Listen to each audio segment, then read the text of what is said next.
I'm going to do a German short row or a double stitch short row, or it probably has other names too. Those are the two that I've heard. So when you get to where you're supposed to stop and wrap and turn, so in this case there's a stitch marker there. You're supposed to stop here, remove the marker, there, and then wrap and turn is what the pattern says.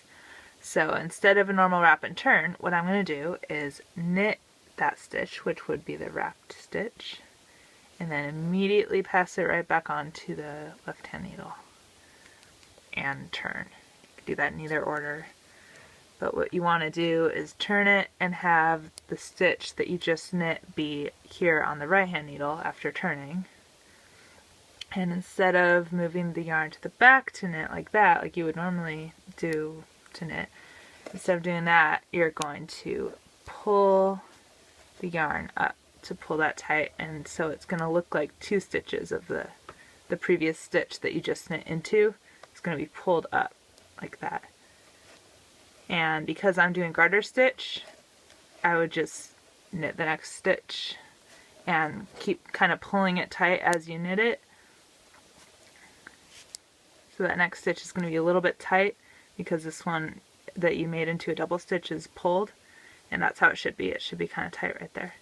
And it's going to look like that, and then on the other side you can see how it's not actually two stitches. It's all kind of joined together, like looped together there. But on that side it looks like two stitches, but it's not really. If you were doing stockinette, then instead of knitting, you would bring it all the way around to the front to purl, and then you would also pull it tight and purl. If it was stockinette and you were on the reverse stockinette, and it would look the same thing.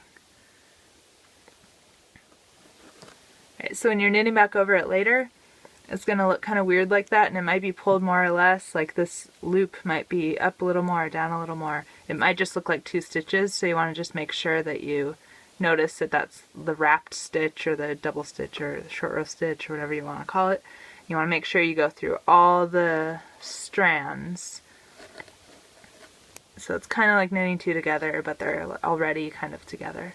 And just knit through all of them, and then after a couple of rows it's all going to blend together and be pretty seamless.